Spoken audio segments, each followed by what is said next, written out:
Shalom. Kita bersyukur bila kita masih diberikan waktu. Saudara, banyak orang tidak punya kesempatan. Sekalipun mereka punya uang banyak. Sekalipun harta berlimpah. Sekalipun rumah bukan cuma satu. Mobil tak terhingga. Tapi kesempatan usia kita, kalau kita masih bisa bernafas, apalagi bisa duduk diam semacam ini, itu sungguh amat luar biasa. Oleh karena itu bersyukurlah pada orang-orang yang telah memiliki kesempatan yang demikian. Dan tidak cukup kita hanya duduk diam beribadah semacam ini. Dalam kurun waktu yang 35 menit sampai 40 menit pun kita harus bekerja, mengkonsentrasikan pikiran kita, jiwa kita, dan roh kita. Jangan biarkan sirkuit berpikir kita masih tetap ada di luar sana. Karena waktu dan iblis bekerja sangat luar biasa. Iblis bekerja sangat luar biasa. Jangan coba-coba kita melawan kekuatan daripada iblis, apalagi dengan kekuatan kita sendiri. Maka kita akan terjerembab jatuh dan tidak akan pernah bisa bangun kembali. Tema yang saya ambil pagi ini adalah berbicara tentang bertumbuh dalam melakukan. Bertumbuh dalam melakukan. Artinya, sesuatu manusia hidup di dalam dunia ini hanya pribadi manusialah yang bisa melakukan. Berbeda dengan hewan, berbeda dengan tumbuhan. Oleh karena itu kita akan melihat terlebih dahulu di dalam Injil Matius pasal yang ke-7 ayat 24 sampai 27, agak sedikit panjang. Namun saya ingin mengajak sekali saudara juga bisa turut serta di dalam pembacaan firman ini. Yaitu pertama dikatakan di dalam ayat 24 Injil Matius pasal 7. Saya membacakan, nanti Bapak Ibu 25, seterusnya 27 kita baca bersama. Setuju? Kalau enggak setuju saya haleluya, goodbye my love. Firman Allah dua macam dasar. Setiap orang yang mendengar perkataanku ini dan melakukannya, ia sama dengan orang yang bijaksana, yang mendirikan rumahnya di atas batu. Ayat 25. Kemudian turunlah hujan dan datanglah banjir. Tetapi rumah itu tidak rubuh sebab didirikan di atas batu. Tetapi setiap orang yang mendengar perkataanku ini dan tidak melakukannya, saya ulang, dan tidak melakukannya, ia sama dengan orang bodoh yang mendirikan rumahnya di atas pasir. Sama-sama. Kemudian turunlah hujan dan datanglah banjir, lalu angin melanda rumah itu, sehingga rubuhlah rumah itu dan hebatlah kerusakannya. Bapak Ibu, saya percaya firman Tuhan ini tidak sekedar kali ini saudara mendengar. Berpuluh kali tersampaikan. Tapi saya berharap kiranya Allah Roh Kudus memberi kesempatan sebelum kita tidak ada lagi. Nah, oleh karena itu firman berkata secara demikian, artinya mengikut Yesus itu tidak sekedar kebutuhan-kebutuhan kita jasmani. Mengikut Yesus tidak sekedar bahwa urusan-urusan kebutuhan kita secara jasmani ini tercukupkan, terpenuhi, terlampiaskan, terkabulkan. Itu yang mesti kita pahami lebih dahulu. Karena tidak sedikit kekristenan sampai hari ini jatuh bangun oleh karena sekedar pergi ke gereja itu karena kebutuhan hidup. Karena kebutuhan hidup. Tidak lain 9,900% itu hanya urusannya kebutuhan hidup. Dari mana Bapak melihat angka demikian? Oh, sudah sangat banyak sekali orang yang dulu semangat pergi ke gereja dengan segala berbagai macam motivasi karena Tuhan, untuk Tuhan, hanya Tuhan. Hari ini mau bilang apa kita? Berangkat dari itulah, bukan artinya segala kebutuhan jasmani kita tidak penting, tidak perlu. Tapi jangan melihat kebutuhan jasmani itu ukurannya adalah manakala kita tarik kehendak Tuhan supaya jadi kepada kehendak kita, tidak sesuai. Nah, bila kita melihat perkara ini, maka jangan sampai ketika Yesus melihat pengiringan, pengikutan kita akannya seperti itu, kebutuhan hidup, keperluan, dan segala perkara-perkara yang jasmani. Saya mau katakan bukan itu nggak boleh ya Bapak Ibu, bukan. Saya pun hari ini perlu itu. Iya kan? Tapi jangankan itu menjadi mayor, menjadi yang sangat penting dalam hidup kita. Seolah Tuhan itu dinomor sekiankan. Bila prinsip mindset kita diubah, bahwa kebutuhan itu bukan segalanya, tapi Tuhan segalanya, itu berbeda. Kita ke gereja pun berbeda. Kita duduk dengar firman pun berbeda. Roh kita pun berbeda. Semangat kita pun berbeda. Spirit yang Allah kasih pun berbeda. Tapi kalau orang sudah membalik kebutuhan itu lebih besar daripada apa yang Tuhan,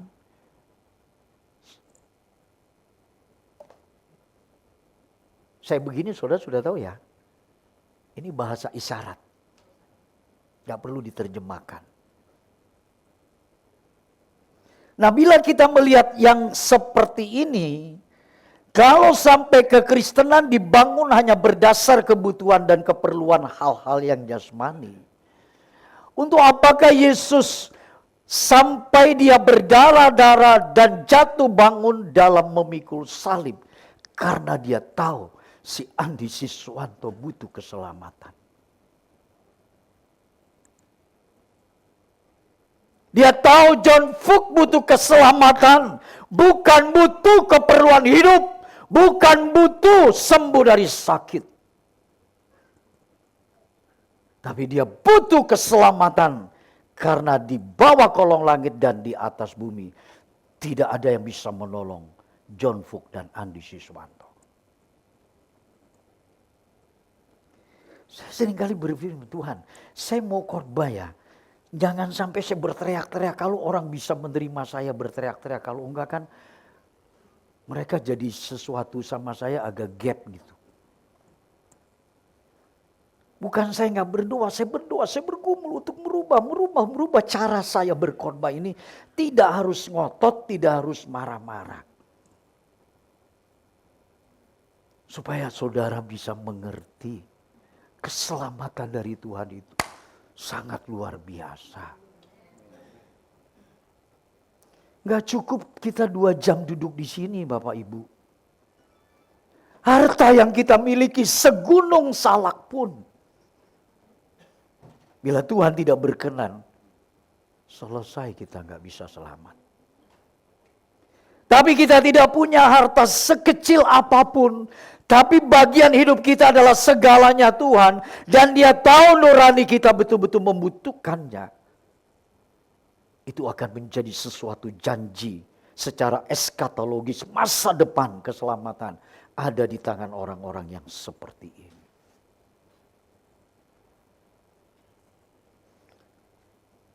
Kita lihat di dalam pasal ke-7 ini. Ya, nanti saudara baca di rumah, jangan di sini nanti habis waktunya. Di dalam pasal 7 ini, Injil Matius sedang menceritakan, kalau sampai ditutup dengan 2 dasar bangunan yang sedang dibuat, ini suatu perumpamaan saja ya, rumah itu adalah diri kita sendiri. Ya.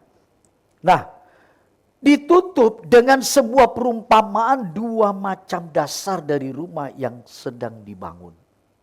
Ini Matius pasal 7 ditutup dengan ini.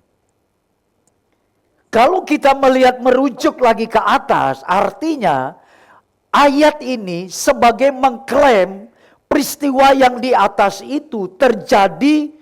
Mengapa orang sampai ketika mendengar firman tidak melakukan?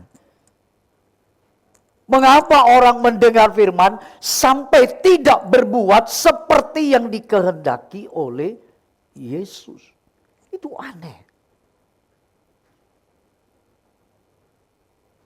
Coba kita melihat, dan itu tidak perlu sampai saudara hari ini menghabiskan waktu untuk melihat dari 1, 2, 3 dan seterusnya. Saya meringkas saja supaya saudara dapat dengan pertolongan Allah Roh Kudus. Ya. Dua macam dasar ini sebagai peringatan kekristenan yang tidak dibangun oleh korban Kristus, maka hidup kita masih tinggal di dalam manusia lama kita, yaitu dosa. Saya pikir orang yang duduk begini gak berdosa. Sebagai pengkhotbah saya pikir sudah suci, kudus dan layak. Belum tentu. Itu kita mencari perkenanan Tuhan. Nah untuk itulah kalau sampai orang membangun nilai kekristenannya di atas korban Kristus sebagai batu karang tadi dikatakan, maka saat rumah itu dilanda, yaitu angin, banjir, dan tofan, rumah itu masih kuat dan kokoh. Pertama, bila kita melihat di dalam ayat 1-5, maka di sana Yesus sedang menerjemahkan bahwa kalau rumah yang dibangun di atas batu, mestinya engkau melakukan apa yang kuperintahkan. Kalau engkau tidak melakukan, berarti kau hidup sebagai manusia lama. Kau masih suka menghakimi. Kau masih suka menjelekkan orang. Kau masih suka berita hoak kepada sesamamu. Kau suka sekali yang namanya tadi selembar di mata saudaramu. Dia berkata, mari aku keluarkan selembar di matamu, padahal di matanya sendiri satu balok.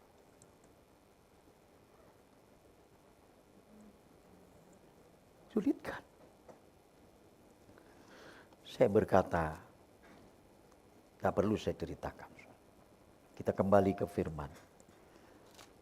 Kalau manusia lamamu dan hidupmu tidak bertobat, sampai kapan kamu tidak berubah untuk menghakimi?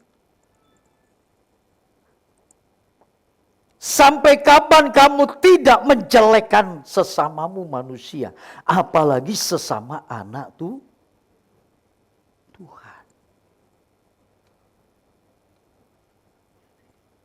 Konsekuensi memang saudara, ketika kita berhadapan dengan kebenaran yang tulus, yang Tuhan mau, tidak banyak orang menyukai. Tidak banyak orang menyukai.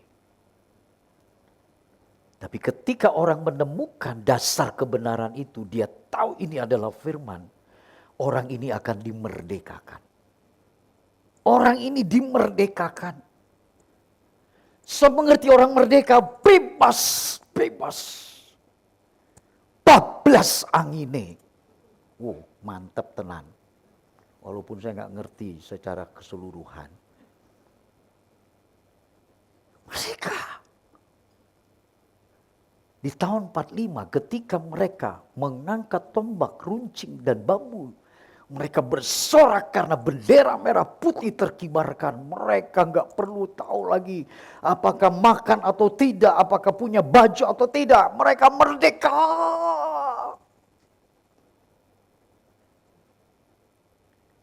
Seseorang sudah merdeka, beda sekali. Spiritnya, rohnya, bangunan yang dibangun.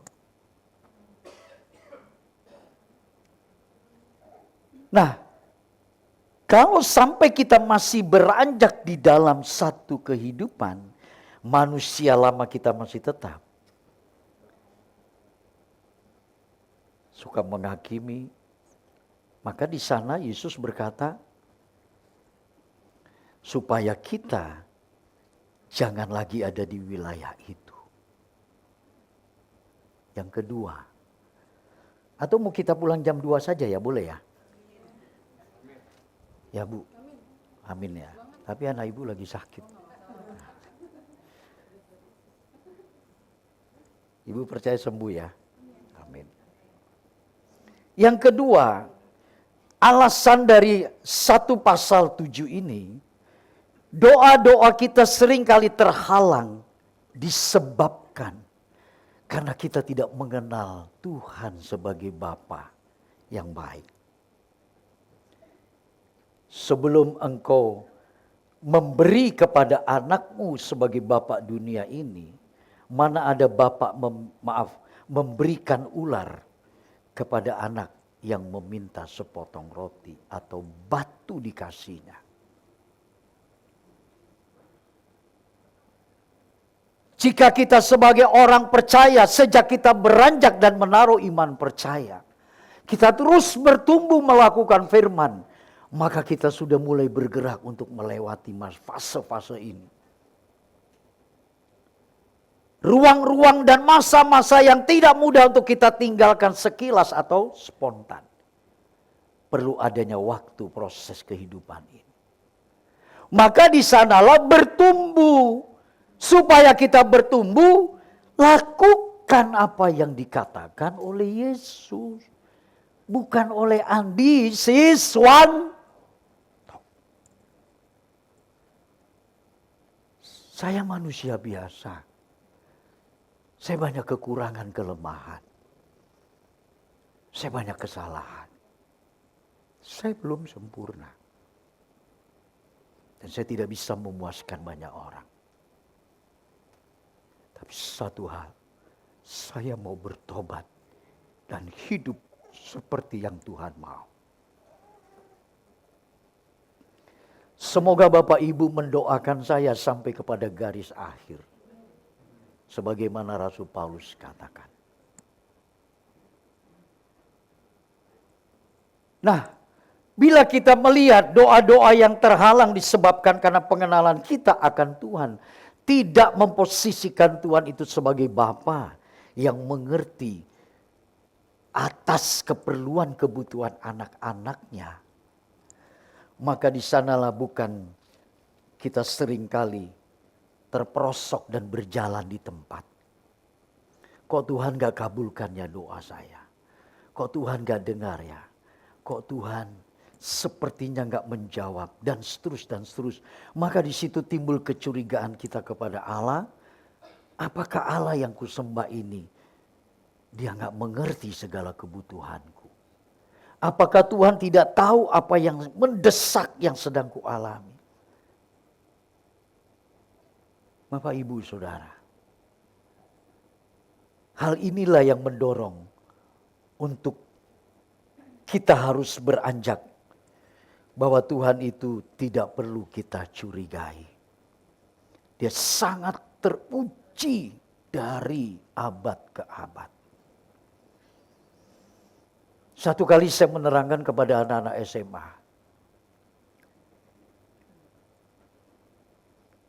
Saya berkata, kamu percaya Tuhan ada?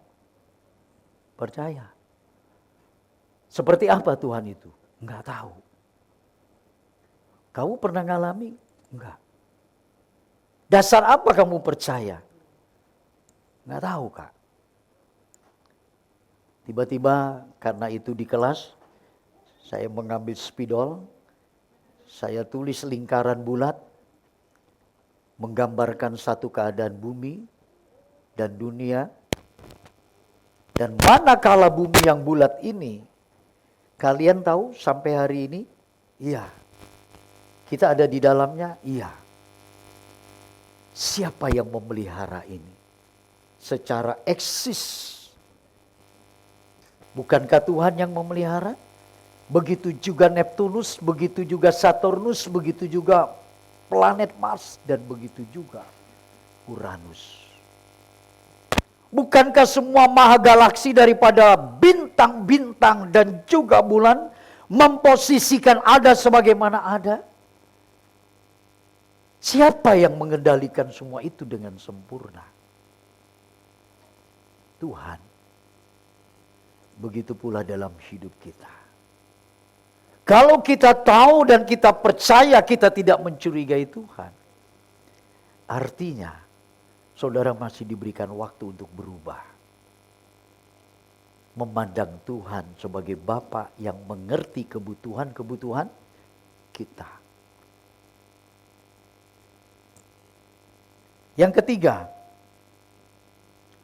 bila kita melihat selanjutnya di ayat yang seterusnya, di sana dikatakan, maka ada hal yang menarik. Sesungguhnya orang tersebut yang diceritakan oleh Yesus, dia di sini tahu, namun tidak berdaya untuk melakukan apa yang benar, karena pikirannya dan hatinya sudah dibelenggu oleh ilah-ilah zaman ini.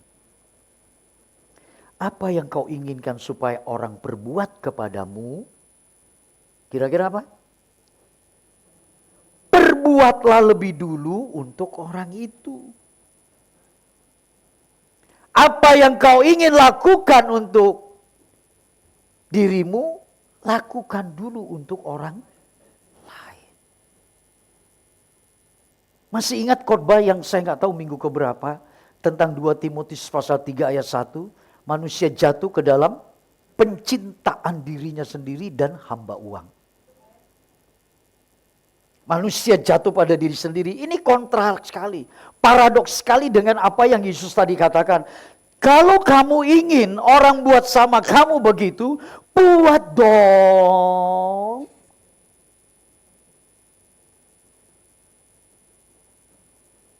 Tapi di hari kan manusia nggak demikian. Manusia maunya dibuat dulu. Apa? Apa yang saya dapat dari Pak John?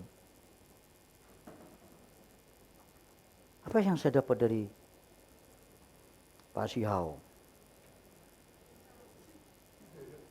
Ya kan? Terbalik sekali ajaran Yesus dengan dunia ini. Saya mengenal orang, namun saya nggak sebutkan namanya. Suka sekali memberi. Dan saya belajar untuk memberi. Sekalipun kapasitasnya kecil. Tapi kita melakukan karena kasih Tuhan. Cintanya Tuhan. Kiranya dijauhkan roh kesombongan atau ingin dapat perhatian. Satu kali setiap pagi saya jalan kaki. Tuhan telah banyak memberkati. Di hati ini berkata Tuhan, seperti sekarang saya harus bawa uang. Saya taruh di kantong. Dan setiap kali kalau ada ketemu orang yang memang di situ digerakkan, saya berkata, Ibu, terimalah ini.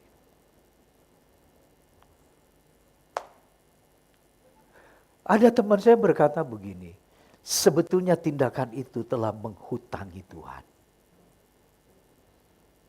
Apa yang kau lakukan itu menghutangi Tuhan.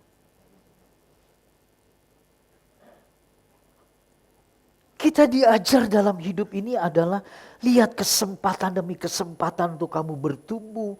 Lakukanlah yang Tuhan mau. Bukan yang kita mau.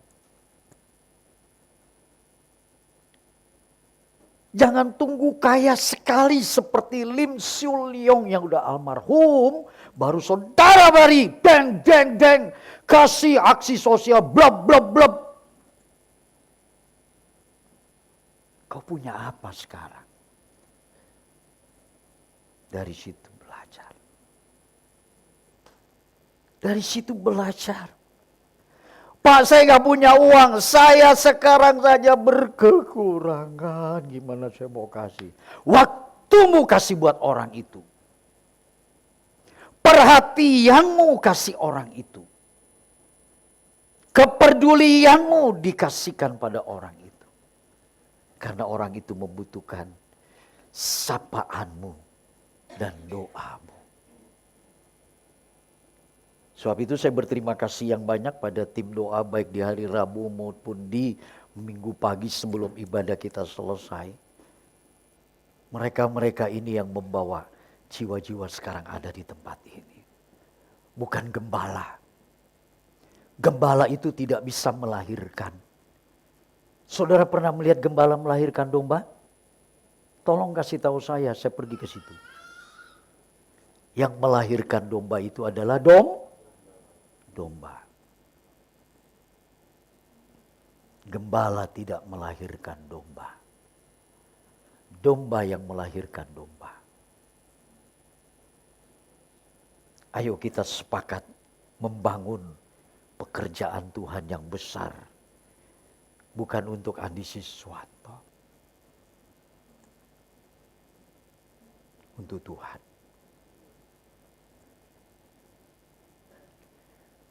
Di dalam hal inilah ketidakberdayaan orang yang sudah mengerti tentang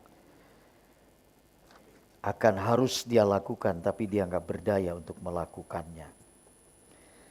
Jangan berpikir bahwa kalau kita anak Tuhan maka kita harus hidup diberkati Tuhan. Kalau orang Kristen harus hidup sukses, mudah dalam segala hal untuk diraih, tujuan dan sebagainya. Orang seperti ini yang tadi mau dilayani, tetapi dia tidak mau melayani. Sedangkan Yesus berkata, aku datang untuk melayani, bukan dilayani. Paradok lagi dengan dunia ini. Siapa bilang ikut Tuhan itu enak? Tapi Tuhan Yesus sendiri katakan enak loh. Saudara tahu tentang ayat yang berkata, barang siapa yang mau mengikut aku, pikulah salib sangkala diri. Dan mari datang kepadaku, belajarlah kepadaku, sebab aku ini lemah lembut. Pikulah kuk yang kupasang, dan belajarlah. Sebab kuk yang kupasang itu adalah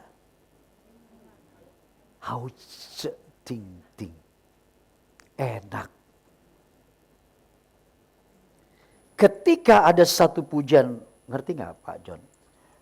Lagu yang mengatakan, seperti air madu dari batu karang, dicicip air madu yang manis. Oh lihatlah Tuhan itu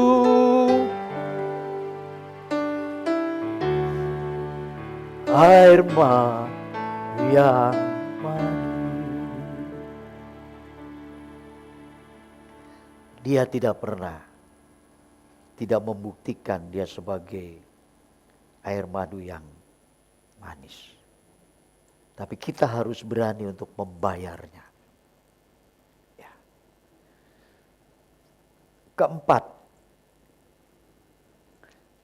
bila kita melihat hal yang demikian, di ayat 15 sampai dengan ayat 23, itu akan terjadi satu fase masa penyesatan.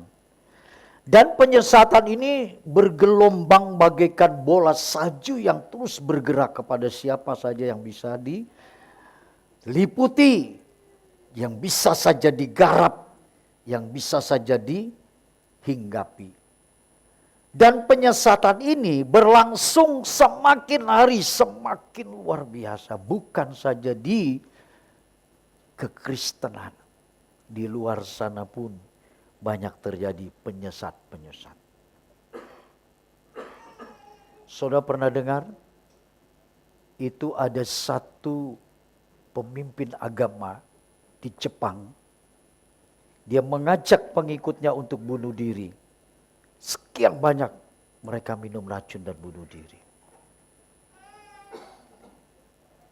Di luar juga sana, bukan Kristen ini.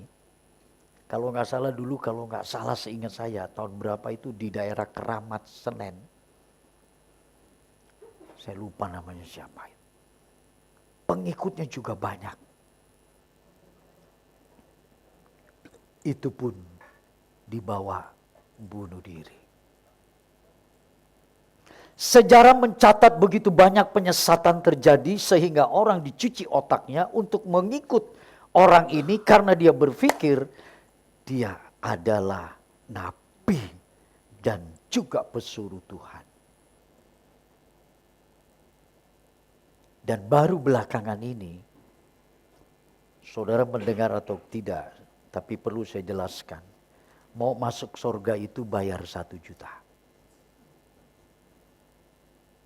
Mau masuk surga itu bayar 1 juta. Ada juga di Kristen, mau doanya didengar, besok langsung cespleng, bayar 5 juta dulu. Sudah pikir cuma di sana doang, di sini juga ada. Transfer sekarang. 3 juta, 5 juta, doa besok dijawab Tuhan. Siapa yang mau? Ayo daftar, angkat tangan. Tapi saya nggak mau fasilitasi. Begitu rupa penyesatan ini orang diaromakan.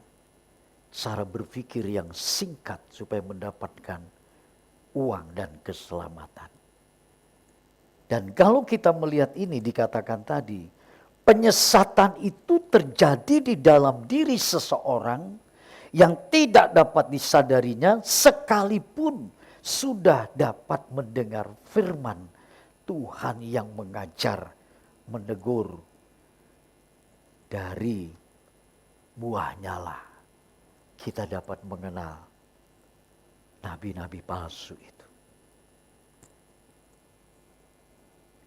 Dulu di Amerika juga pernah terjadi, saya lupa itu juga. Karena sudah usia ini yang sudah. Saya nggak berani mendeskripsikan. Itu banyak sekali pengikutnya. Berbondong-bondong mereka. Dan memang saya tidak mempersiapkan ini untuk lebih secara mendetail. Penyesatan itu terjadi, gelombangnya yang semakin hebat dan luar biasa. Tapi di sisi lain orang-orang yang bertobat juga banyak. Ya. Kemarin ketika sempat kami makan malam, si Noel ini datangnya paling belakang dibanding kita. Ya. Begitu pesanan datang, dia lebih dulu datangnya. Daripada kita yang sudah duduk di situ. Teringat saya terbersit, apa yang terdahulu akan menjadi terkemudian. Yang terkemudian akan menjadi terdahulu. Waduh, cuman saya nggak berani sampaikan, takut nanti bercandaan saya jadi diartikan beda. Itu bisa saja terjadi. Bapak, Ibu, Saudara yang dikasih dalam Tuhan. Hujan dan banjir dan angin. Coba kita lihat di ayat yang dikatakan 27.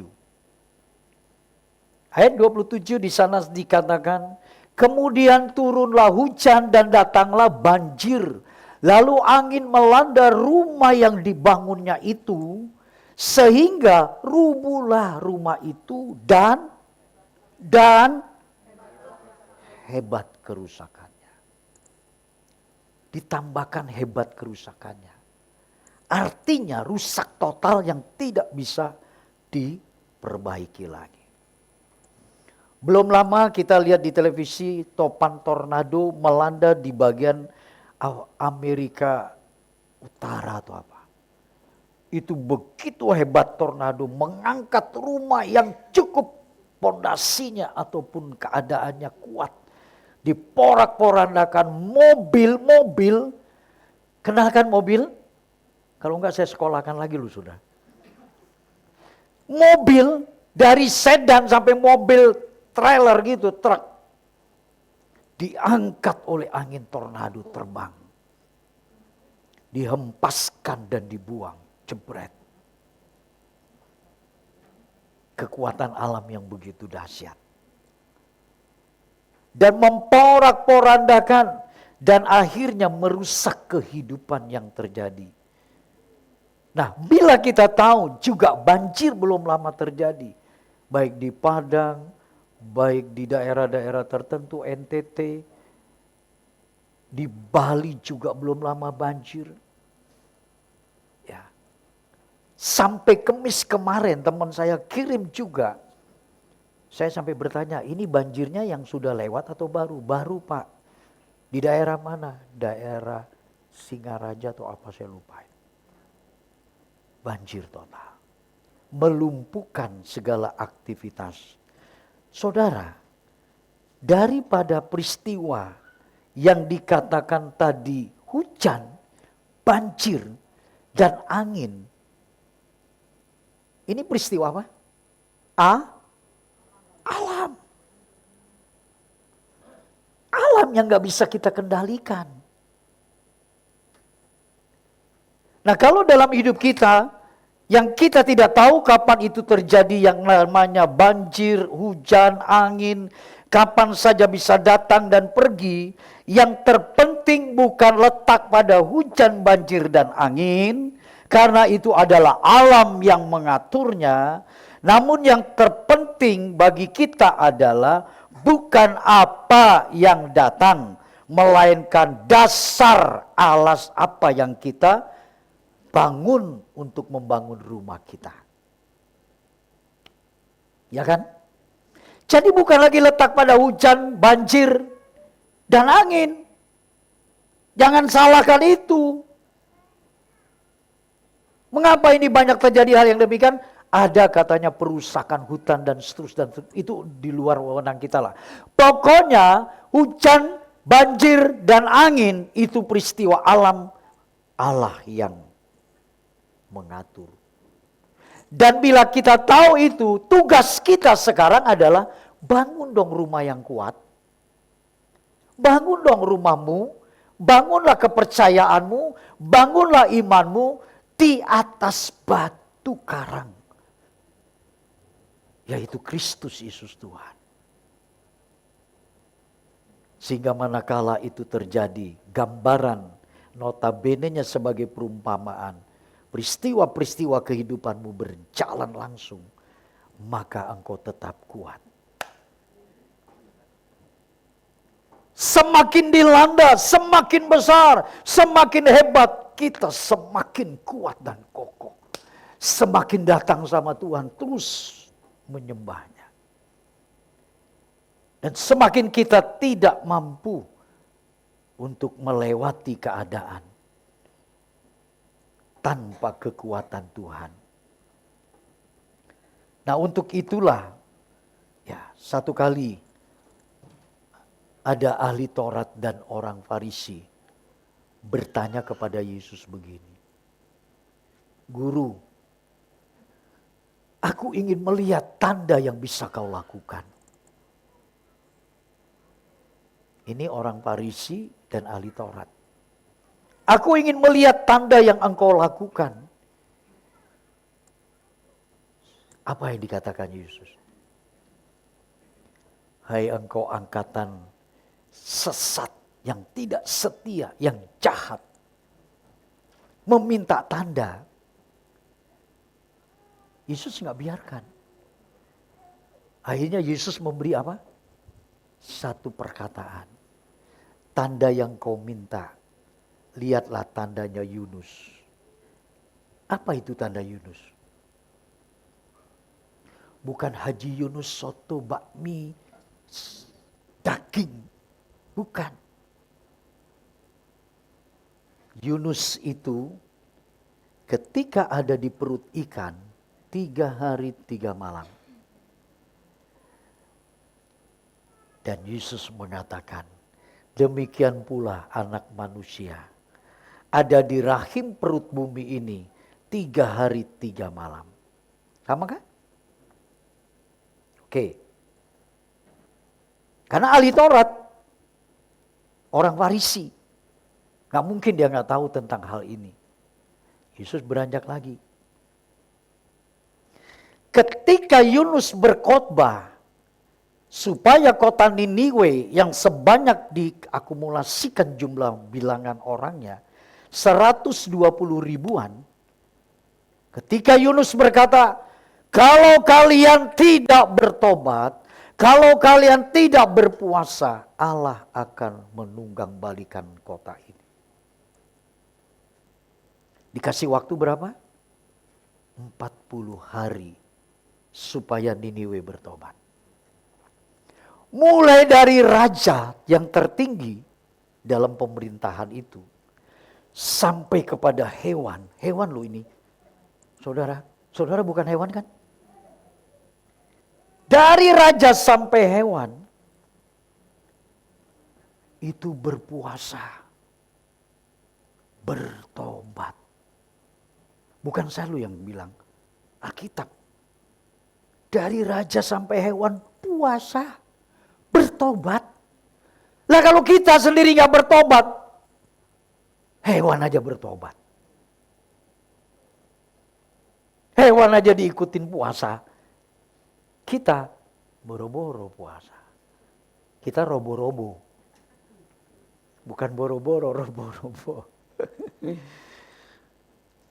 Nah setelah itu, Yesus berkata begini,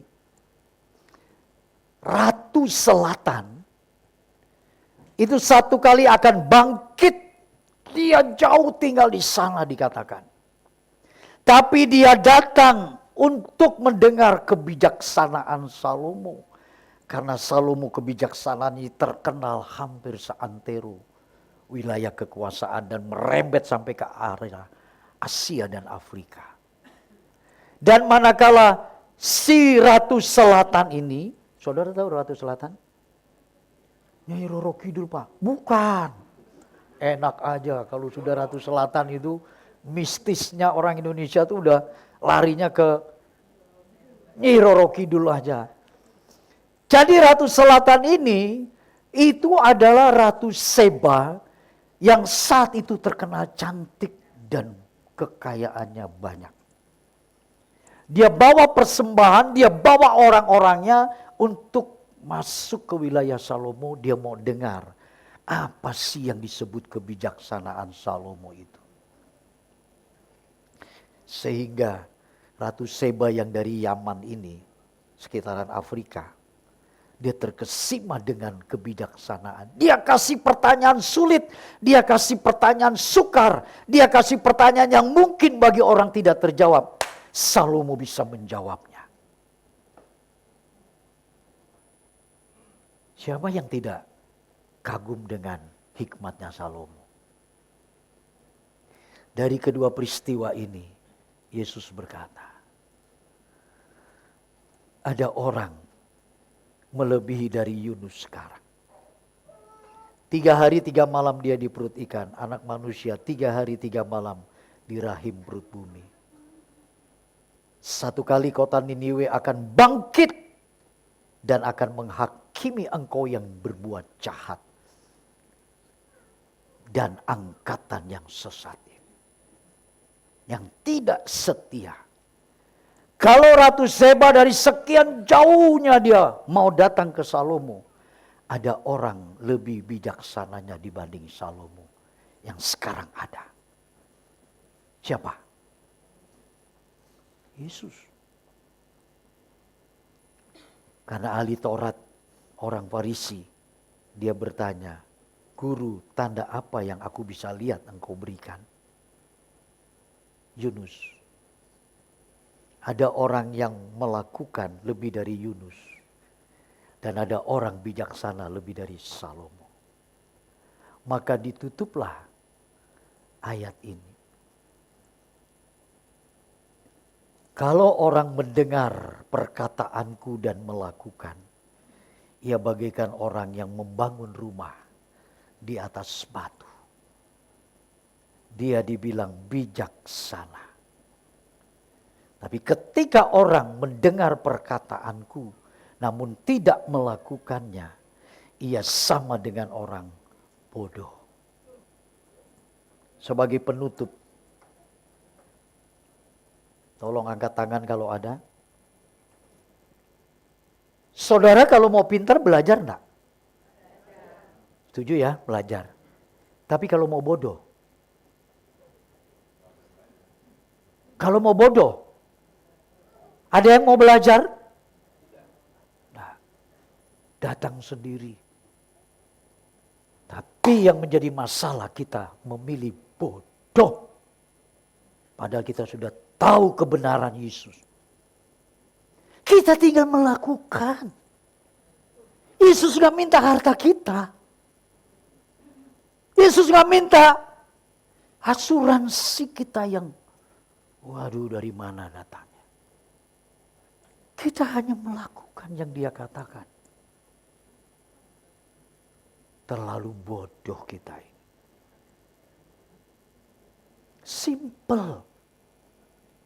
Seandainya itu kita miliki, satu kali kita berhadapan dengan angin badai, tofan banjir, tak akan kita terhempaskan. Karena kita bangun rumah kita di atas batu karang, yaitu Yesus Kristus Tuhan. Jika hal ini kita telah lakukan cukup panjang, hari ini bertobatlah. Kembalilah. Utamakan hidupmu. Tuhan lebih segalanya. Pak, kalau Tuhan lebih segalanya, saya mendingan jadi kayak Pak Andi aja, pendeta, jadi gembala, enak ini nih.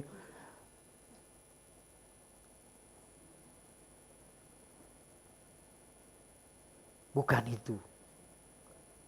Saudara jadi apa sekarang? Lakukan. Tanggung jawab kita.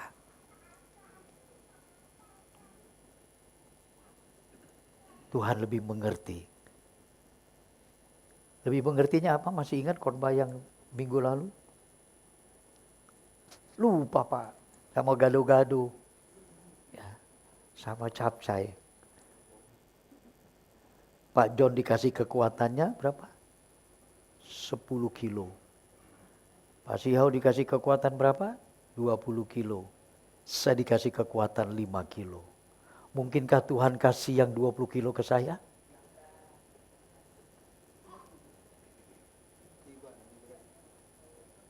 Tuhan kasih saya kekuatan sesuai diri saya. Kurang apa lagi Ibu? Kurang apa lagi Bapak? Kalau Bapak kita tuh udah seperti itu, kitanya nih anak yang